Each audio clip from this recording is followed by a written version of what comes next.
Ce cours traite le chapitre sur la structure et le fonctionnement d'une machine pédagogique, c'est-à-dire d'un ordinateur de base. Vous trouverez également ce cours sur mon site. Je m'appelle Belash Mohamed et ce cours est destiné essentiellement pour mes étudiants de la section 7, MI, du département informatique, faculté FEI, USTHB. Ce troisième chapitre traite la structure et le fonctionnement d'un ordinateur de base, c'est-à-dire une machine pédagogique, qui sera utilisée pour expliquer, d'une façon assez abordable, le fonctionnement et l'exécution des programmes. Commençons d'abord par cette définition. C'est quoi un ordinateur? Un ordinateur est une machine électronique capable de résoudre un problème, en utilisant un certain nombre d'instructions, organisées en programmes. En effet, dès sa mise sous tension électrique, l'ordinateur exécute, l'une après l'autre, c'est-à-dire dans un ordre séquentiel, des instructions. Ces instructions lui permettent de lire des données, de les manipuler, en réalisant une addition par exemple, puis de les réécrire, sur un écran ou sur une imprimante, sous forme de résultats. Les données à manipuler se trouvent généralement dans la mémoire de l'ordinateur. Elles sont obtenues par la lecture des composants d'interface, c'est-à-dire des périphériques d'entrée, comme le clavier, la souris, ou autres. En contrepartie, une fois ces données utilisées, manipulées et transformées, les informations obtenues, c'est-à-dire les résultats, sont transférées vers des périphériques de sortie, comme un écran ou une imprimante. Il y a aussi un moyen avec lequel ces données sont décrites et placées dans la mémoire de l'ordinateur. Il s'agit du langage de programmation. Le langage C que vous apprenez en algorithmique en est un exemple. Mais il y a une panoplie de langages dans la pratique, aussi différents les uns des autres. Pour cela, nous allons aborder la hiérarchie des langages. Il faut comprendre que la résolution d'un problème donné revient à écrire une suite d'instructions, c'est-à-dire à les décrire avec un langage donné. Cette suite d'instructions est appelée un programme. Cependant, pour être exécutable sur l'ordinateur, ce programme doit être converti en langage machine, c'est-à-dire compréhensible et sensible par les circuits logiques de celui-ci. Cette phase est appelée la compilation et l'assemblage. La compilation, c'est le fait de traduire une suite d'instructions, qu'on appelle aussi un code source, qui est écrite à l'aide d'un langage de haut niveau, c'est-à-dire facilement compréhensible par l'humain, comme le langage C, vers une nouvelle suite d'opérations, écrite dans un langage de plus bas niveau, qu'on appelle l'assembleur. Cette nouvelle suite d'opérations est alors elle-même traduite en des mots mémoire composés de 0 et de 1, complètement sensibles au circuit logique de l'ordinateur. On appelle cette phase l'assemblage. Je résume, un programme écrit en langage évolué doit être converti en un programme écrit en langage assembleur, à l'aide de la compilation. Ce dernier est ensuite traduit en langage machine, à l'aide de l'assemblage. Par conséquent, en cas de mise à jour ou de modification d'un programme écrit en langage évolué, ceci se fait plus aisément qu'un programme écrit en assembleur. D'autre part, la modification d'un programme écrit en assembleur se fait plus aisément qu'un programme écrit en langage machine qui est purement binaire. Mais le principal avantage d'un langage binaire est qu'il est le seul langage compréhensible et exécutable par la machine. Enfin, il existe une correspondance directe entre le langage assembleur et le langage binaire. D'abord, à chaque opération de l'assembleur correspond un code équivalent en binaire. D'autre part, les données et les adresses qui sont des valeurs stockées en mémoire, sont automatiquement converties en binaire en fonction des représentations et des codifications qu'on a justement abordées durant le premier semestre, comme le binaire pur, le complément A2, la virgule flottante, le code ASCII, et j'en passe. Avant d'aborder la description détaillée d'un ordinateur, regardons d'abord dans l'histoire. La première description d'un ordinateur, avec mémoire, a été élaborée par le mathématicien John von Neumann, au début du XXe siècle. L'architecture de von Neumann était composée d'une mémoire centrale, MC, et d'un processeur, appelé CPU, composé lui-même d'une unité de contrôle, UC, et d'une unité arithmétique et logique, UAL. Toutes les architectures, qui ont succédé à l'architecture décrite par von Neumann, sont globalement basées sur cette dernière. En résumé, on peut dire qu'un ordinateur est constitué d'une unité centrale de traitement, CPU, et d'une mémoire centrale, MC. Une CPU égale à une unité de contrôle, UC, plus une UAL. C'est quoi une mémoire centrale? Bien que nous l'ayons étudié en détail, durant le chapitre précédent, une mémoire centrale est composée de cellules, c'est-à-dire des cases, capables d'enregistrer une information binaire, comme un nombre en binaire pur, ou un caractère en code ASCII. Cet ensemble de cellules est regroupé en mots mémoire. Chaque mot mémoire peut être constitué de 8, 16, 32 cellules binaires. D'autre part, chaque mot est référencé par un numéro appelé adresse. Il s'agit de la valeur binaire qui est déposée dans le MAR pour activer un mot mémoire précis. Enfin, la mémoire centrale peut contenir les types d'informations binaires, les codes des instructions qui forment les programmes, d'un côté, et les données, comme les constantes, les adresses, d'un autre côté. C'est quoi l'unité arithmétique et logique, UAL? Elle est composée de circuits logiques dont le but est d'effectuer des opérations arithmétiques et logiques sur des opérandes sous forme de données, telles que l'addition, la soustraction, le et logique, le ou logique, les branchements, etc. L'UAL comporte dans sa structure deux registres importants. L'accumulateur, noté ACC, qui est un registre de travail qui sert à stocker un opérande en début et en fin d'opération. Le registre d'indicateur, celui-ci met à jour, à la fin de chaque opération, les principaux indicateurs, tels que le débordement, overflow, la retenue, carry, ou encore le signe du résultat, d'une opération arithmétique. Généralement, tous les circuits logiques de cette unité ont deux entrées et une sortie. Les deux entrées reçoivent les données d'une opération arithmétique, ou logique, et la sortie renvoie le résultat, après l'exécution de l'opération. C'est quoi l'unité de contrôle, UC? Elle est composée de circuits logiques qui gèrent l'ensemble de l'ordinateur. On peut donc dire qu'elle représente le cerveau de celui-ci. Cette unité permet de récupérer les instructions à partir de la mémoire centrale, de les traiter et de restituer les résultats. Vu son importance, nous allons la décrire plus en détail dans la suite de cette vidéo. Passons à la description générale d'une unité centrale, CPU.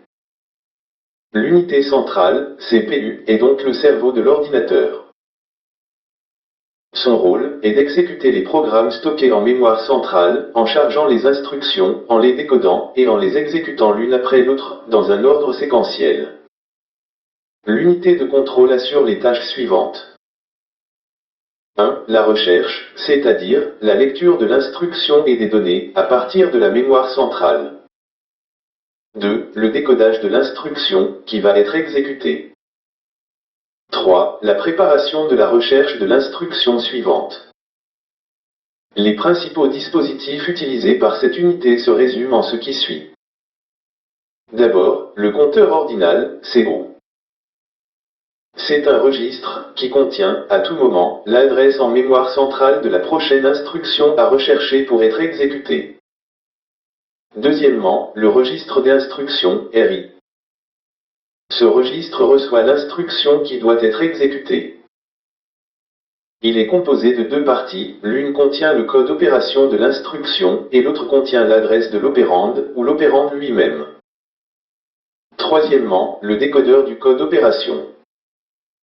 Il détermine quelle est l'opération qui doit être effectuée par l'UAL. Il est donc directement connecté à cette dernière. Enfin, le séquenceur. Il est généralement décrit par un registre à décalage circulaire, dont un seul bit est égal à 1.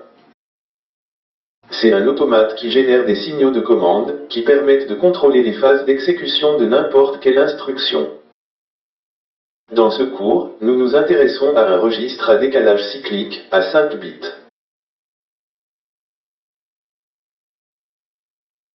Comment tout cela fonctionne? Pour pouvoir exécuter une instruction, qui fait partie d'un programme, elle doit passer par les deux étapes suivantes. La phase 1, dite cycle recherche, consiste à rechercher l'instruction de la mémoire centrale, et à décoder l'opération qu'elle est appelée à réaliser. La phase 2, dite cycle exécution, consiste à exécuter l'instruction afin d'obtenir un résultat précis. Chaque cycle comporte un certain nombre d'opérations élémentaires, appelées micro-opérations. Ces micro-opérations sont contrôlées par le séquenceur, et donc exécutées dans un ordre bien déterminé. Une bascule F est associée au séquenceur pour déterminer le cycle en cours. C'est-à-dire que, si F égale 0, alors, on saura qu'on est dans le cycle recherche. Si F égale 1, on est alors dans le cycle exécution. On peut voir F comme une bascule T qui change de valeur à chaque fois que T4 égale 1. À titre d'exemple, voyons ce qui se passe avec le déroulement d'une instruction d'addition. On suppose que celle-ci contient le code opération d'addition et l'adresse de l'opérande à additionner avec le contenu de l'accumulateur. On dit qu'il s'agit ici du mode direct. D'abord, on commence par le cycle recherche qui consiste à rechercher l'instruction à partir de la mémoire centrale. Dans ce cas, la bascule F contient la valeur 0. F bar T0. Le MAR reçoit le contenu du CO. En d'autres termes, mettre le contenu du CO dans le registre MAR. F bar T1. On met RW égale 0 et le MBR reçoit le contenu du mot mémoire. Il s'agit d'une lecture de l'instruction à partir de la mémoire. F bar T2. Le RI reçoit le contenu du MBR. Il s'agit du transfert du contenu du MBR dans le registre RI. F bar T3. Il y a décodage de l'instruction. Il s'agit de décoder le code opération qui se trouve dans le RI. F bar T4. Le CO reçoit le contenu du CO plus 1. Il s'agit d'une incrémentation de son contenu qui, en d'autres termes, représente l'adresse de la prochaine instruction à rechercher dans le programme en cours. En même temps, la bascule F reçoit 1 pour passer au cycle exécution. Ici commence le cycle exécution, c'est-à-dire l'exécution de l'instruction. La bascule F est égale à 1. FT0. Le MAR reçoit le contenu adresse de RI. Il s'agit de mettre la partie adresse de RI dans le registre MAR. FT1. On met RW égale 0 et le MBR reçoit la valeur de l'opérande. Il s'agit d'une lecture de l'opérande à partir de la mémoire. FT2. On ne fait rien pendant cette étape pour cette instruction. FT3. L'accumulateur reçoit le contenu de l'accumulateur plus le contenu du MBR. Ici, le résultat de l'addition est rangé dans l'accumulateur. FT4. F reçoit 0 et on repasse au cycle recherche. On voit bien que cette instruction, l'addition, se décompose en 10 micro-opérations successives.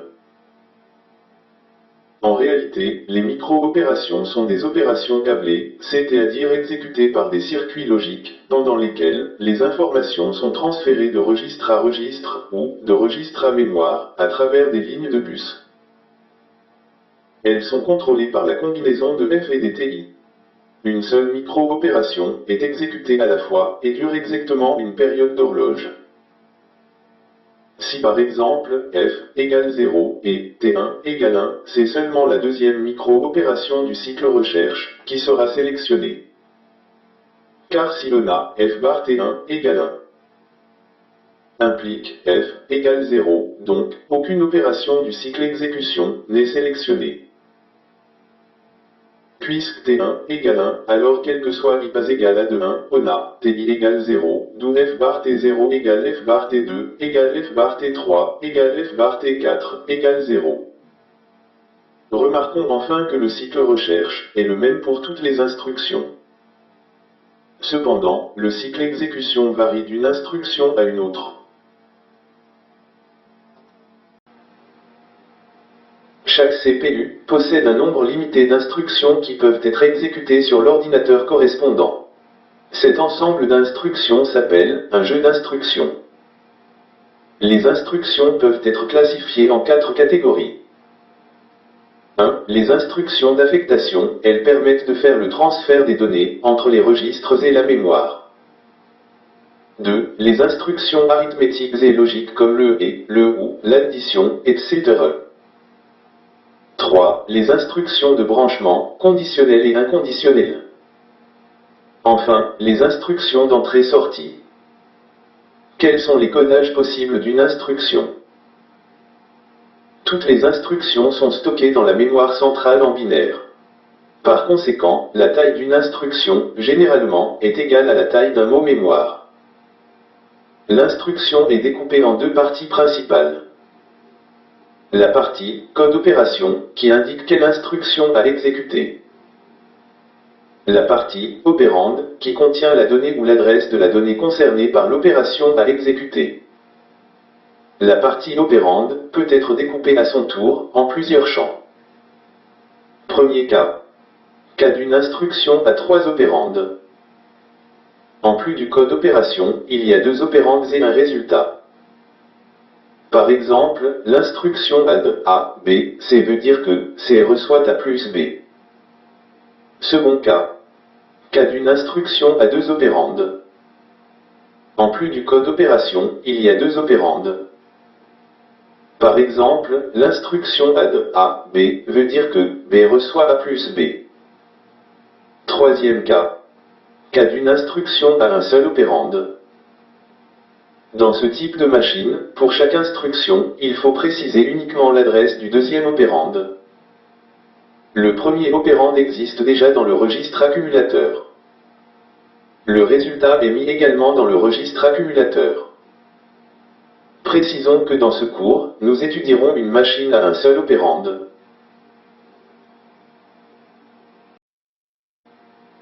Quels sont les modes d'adressage dans un ordinateur? Le champ opérande contient la donnée ou la référence, c'est-à-dire l'adresse de la donnée. Le mode d'adressage définit la manière dont la CPU accède à l'opérande en mémoire.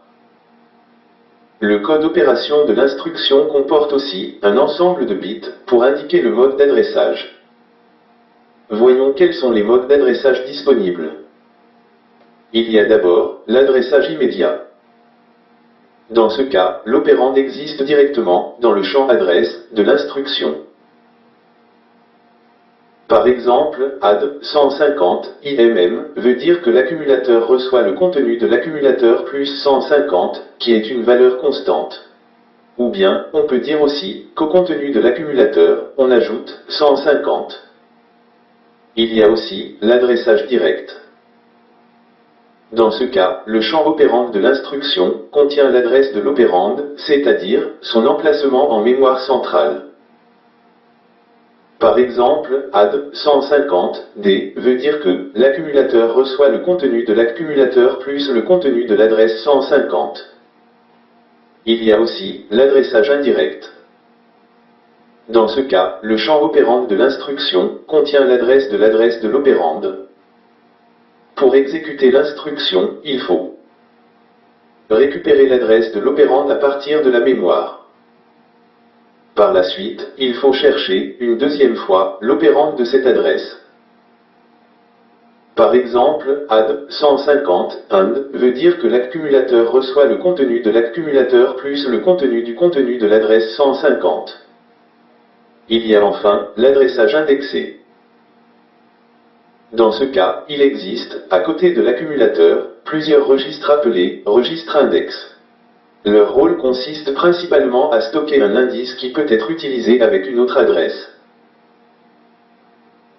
Par exemple, si le registre XR1 contient la valeur 5, alors l'instruction add 150 XR1 veut dire que l'accumulateur reçoit le contenu de l'accumulateur plus le contenu de l'adresse 150 à laquelle on ajoute préalablement la valeur 5, c'est-à-dire le contenu de l'adresse 155.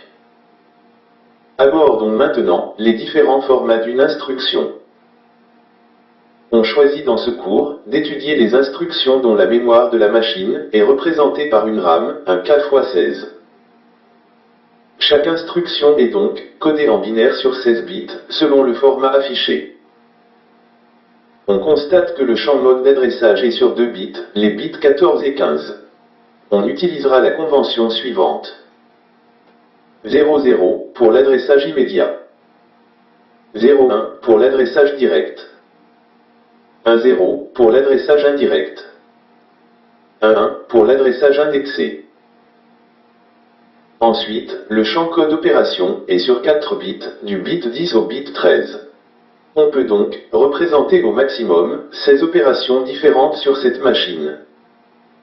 Chaque opération est représentée en machine par un code binaire unique. Le champ opérand est sur 10 bits, du bit 0 jusqu'au bit 9. Il contient généralement une adresse en binaire, ou parfois une donnée, lors d'un adressage immédiat. Donnons maintenant le jeu d'instructions que nous utiliserons dans notre cours, qui est loin d'être exhaustif. Nous pouvons classer l'ensemble des instructions selon les 4 catégories suivantes. Premièrement, les instructions d'entrée-sortie. Il y a l'instruction read qui permet de lire une valeur du clavier et la transférer vers l'accumulateur. Il y a aussi l'instruction write qui affiche le contenu de l'accumulateur sur un périphérique de sortie, comme un écran. Deuxièmement, les instructions arithmétiques et logiques.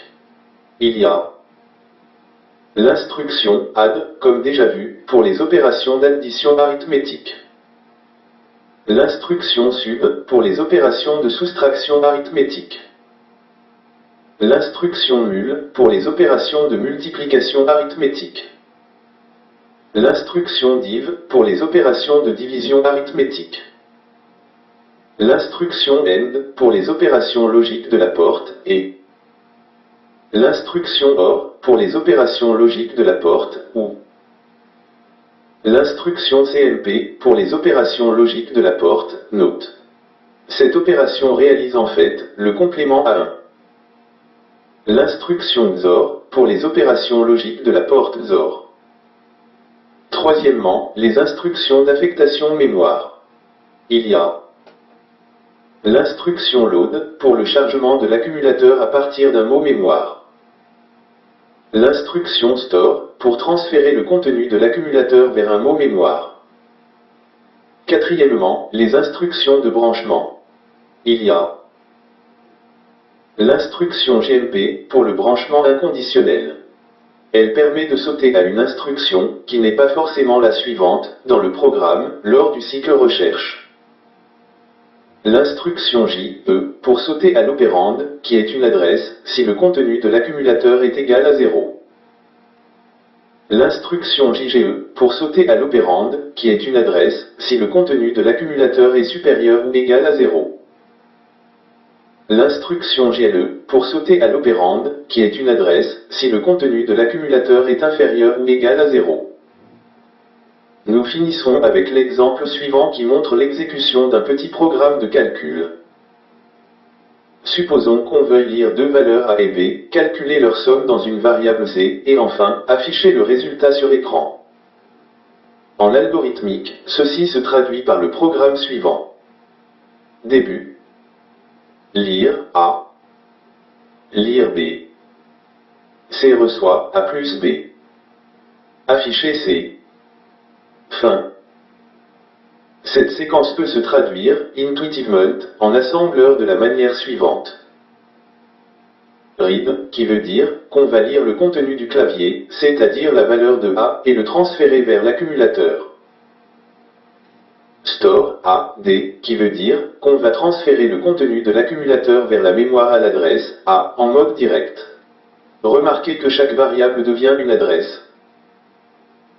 Read, qui veut dire qu'on va lire le contenu du clavier, c'est-à-dire la valeur de B dans ce cas, et le transférer vers l'accumulateur. Store B, D, qui veut dire qu'on va transférer le contenu de l'accumulateur vers la mémoire à l'adresse B. Load, A, D, qui veut dire qu'on va transférer le contenu de l'adresse A vers l'accumulateur. Add, B, D, qui veut dire qu'on va additionner le contenu de l'accumulateur avec le contenu de l'adresse B. Store C, D, qui veut dire qu'on va transférer le contenu de l'accumulateur vers la mémoire à l'adresse C. Load C, D, qui veut dire qu'on va transférer le contenu de l'adresse C vers l'accumulateur. Write, qui veut dire qu'on va afficher sur écran le contenu de l'accumulateur. Vous pouvez remarquer qu'ici, nous n'avons pas obtenu la compilation la plus efficace possible, car l'assemblage aurait pu donner le résultat suivant. Read, qui veut dire qu'on va lire le contenu du clavier, qui est la valeur de A, et le transférer vers l'accumulateur. Store A, D, qui veut dire qu'on va transférer le contenu de l'accumulateur vers la mémoire à l'adresse A. Read, qui veut dire qu'on va lire le contenu du clavier, qui est la valeur de B, et le transférer vers l'accumulateur.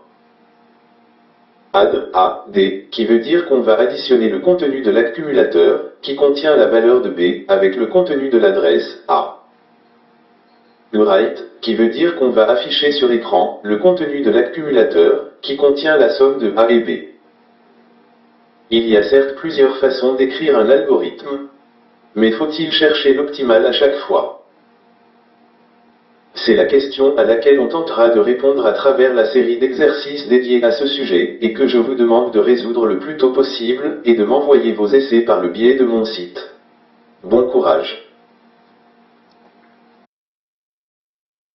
Merci pour votre attention. J'attends vos questions sur mon site. Vous y trouverez également mes réponses. À bientôt. Mohamed Bellache.